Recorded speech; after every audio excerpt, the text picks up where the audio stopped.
Hello and welcome to World Insight. I'm Tian Wei in Beijing. We begin today's program on relations between China and South Korea. From Friday to Saturday, China's senior diplomat Yang Jiechi is traveling to Busan for consultations. The trip comes amid the pandemic and stalled denuclearization talks. According to ROK's presidential office, the two sides, quote, plan to exchange opinions on issues of mutual concern, such as coronavirus response, cooperation, bilateral relations, including high-level exchanges, as well as the Korean Peninsula and international security situations, end of quote. Earlier in May, the two countries agreed on a fast-track entry system for travelers while ensuring adequate epidemic prevention and control to keep business and supply chains open.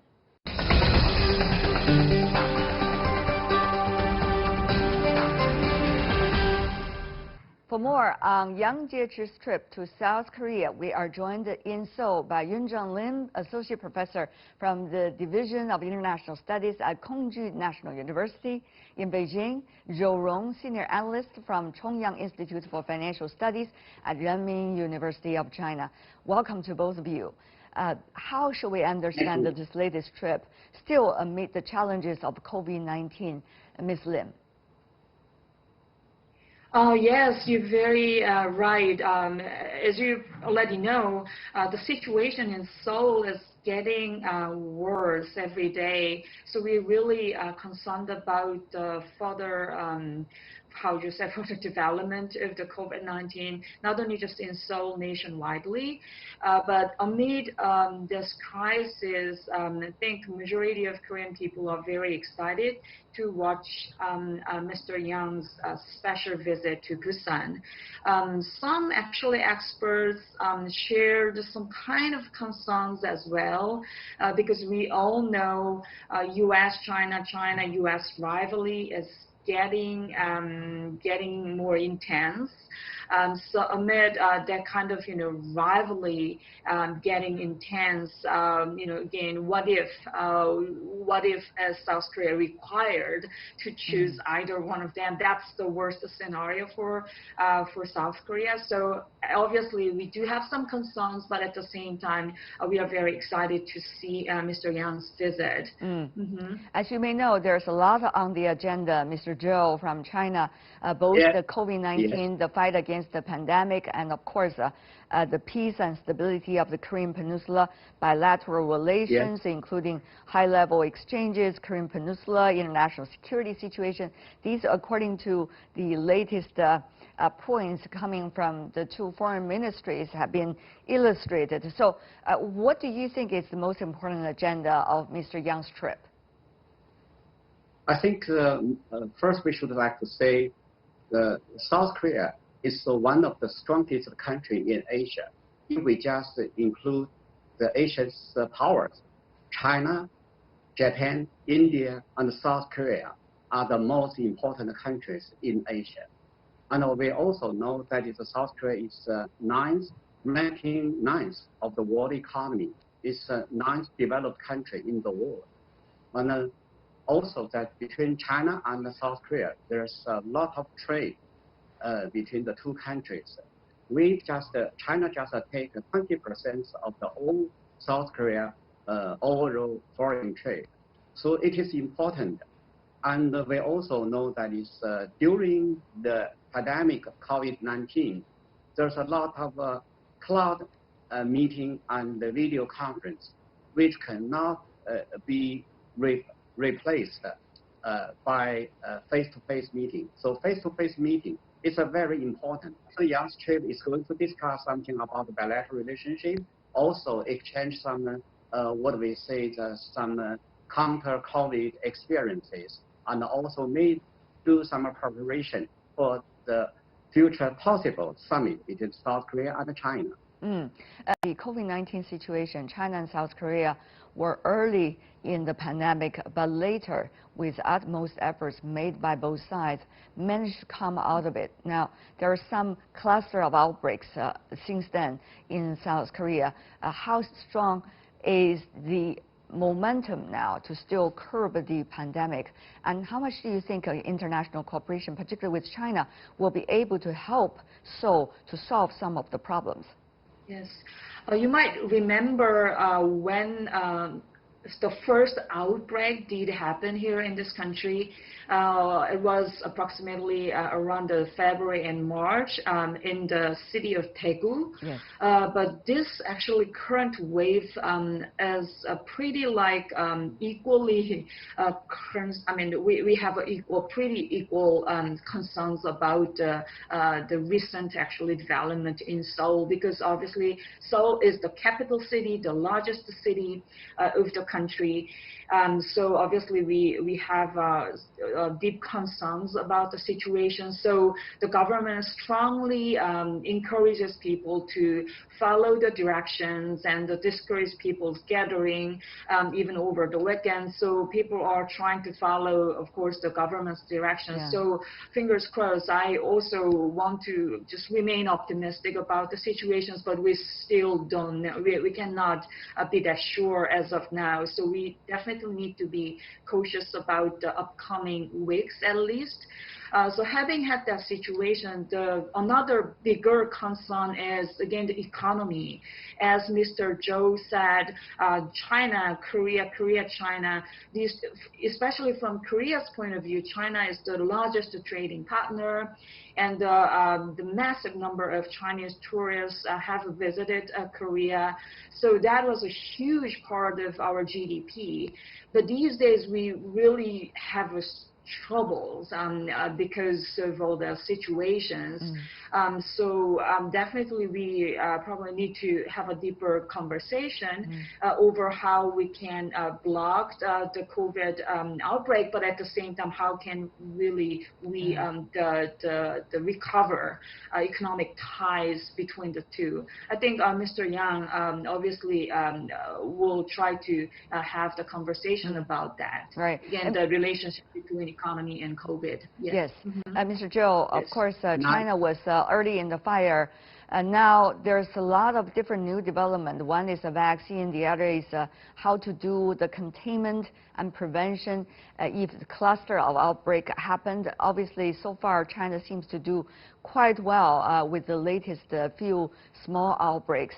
And also, what's going to be the international cooperation in terms of fight and prevention against COVID-19 is not clear. Can this trip, or paving the way at least, for some kinds of mechanism among neighboring countries to cooperate, some kinds of platforms for procedures, mechanisms, and the way of doing things? Mr. Zhou. Yeah. Yes, right now it's going to establish the post-COVID bilateral relationship model. That is to say, instead of using cloud meeting and video conference, we initiate post-COVID face-to-face meeting between the neighboring countries, not only between South Korea and China, but in the future should re-emerge the new round of the South Korea, Japan, and China's triangle meetings. And also that is for the cooperation, not only cooperation on some traditional area, but also for the digital economy, for cloud economy, for some other eco economy, which area we need to explore a little bit further. So I hope you know that there is 20,000 Korean Peninsula, Korean companies stayed in China. I think there should be another 20,000 companies from China do investment in South Korea. So the cooperation between the two need to be deepened and broadened. Thank you. On some of the points you just mentioned, let me go through one by one, some of the most important ones. Yeah. First of all, security, geopolitics. We can't hide away from this reality. Now, with at least the election in the United States, we're going to see several months of even more intense U.S. pressure against China and probably pressure against the U.S. allies going against China. So that's Lim, what you have just put, South Korea does not want to be pushed into a corner and have to choose which one, whether with the United States. But one of the issue is about the security. You have latest in South Korea, 253 billion defense budget, and also purchasing of the latest weapons, including some of the newest models of jets and building of missile systems. Earlier, China, South Korea were already in some heated debate months ago about anti-missile defense system that the U.S. wanted South Korea to install in your country. How should we understand the latest situation? Very, very unfortunately, especially after the Hanoi summit, the nuclear situations, again, North Korea's that nuclear program didn't show any good developments to the rest of the world. We are very disappointed, frustrated as well. And as you remember, a few months ago, the Kaesong liaison was like exploded by North, which was, of course, shocking, painful to watch for any South Korean citizens. My point is, as long as North Korea's that nuclear problem is still on the table, U.S. can have, I'm sorry to say like this way, but can have a good reasons to bring in all this like a strategic defense system. And from South Korea's point of view too, we don't have nuclear weapon, and if you consider all this like asymmetry between the North and South, even though we are richer and even though our military is much more modernized, but one nuclear can just change all the games. So as long as again that situation doesn't change, South Korea can always like have not that many options except all this strategic cooperation with our ally, the U.S. Of course, that's not that good news, not only just to us, or of course to the China, or to the peace of the East Asia. So I truly hope Mr. Yang can have deeper conversation with the South Korean counterparts about the future of the North Korea's nuclear program too. China has been the go-betweener, Mr. Zhou, between North and South and between North Korea and the rest of the world, but China is now the decision maker for policies for Pyongyang. However, China could play a role given the very reasonable analysis provided by Ms. Lin from the South Korean perspective.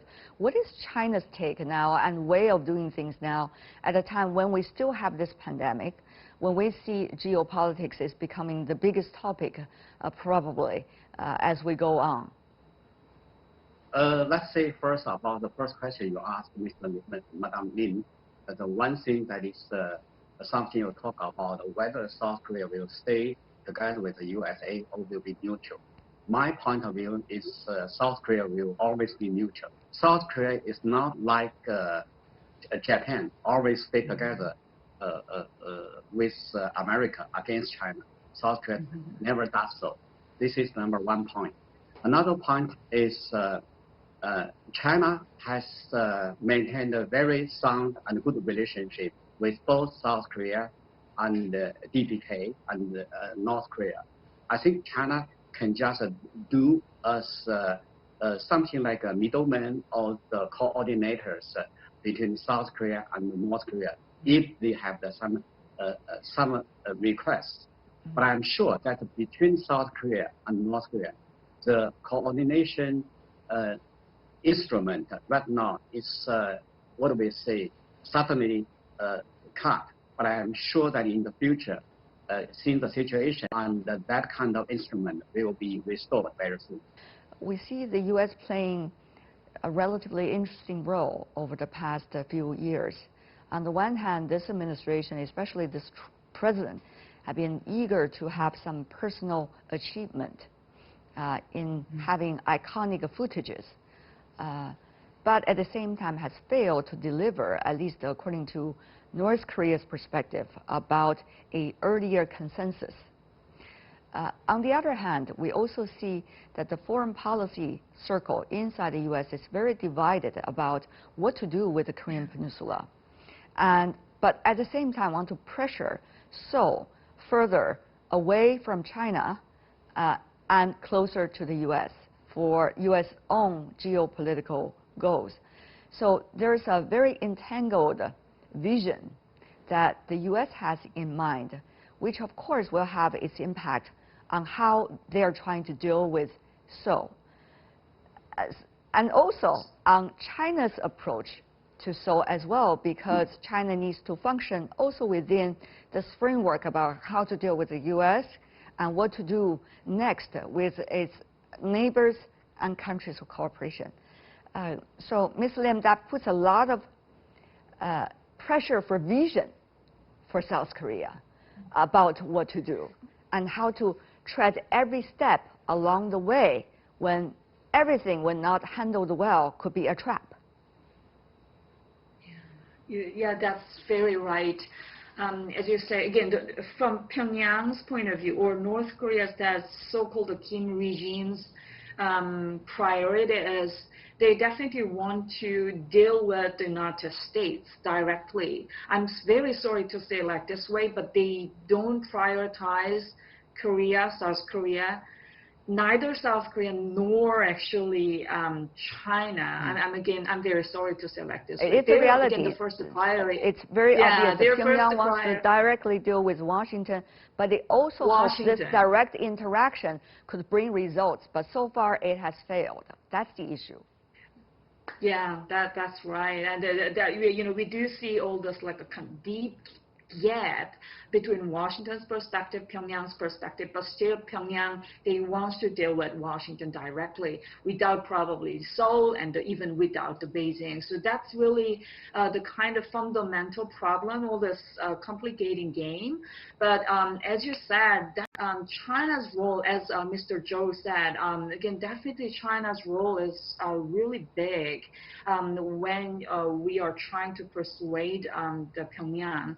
I think it can be bigger than the Seoul because even though our president and our government is eager to solve this problem, but as long as the Pyongyang's priority list like that, our role can be somewhat limited as well.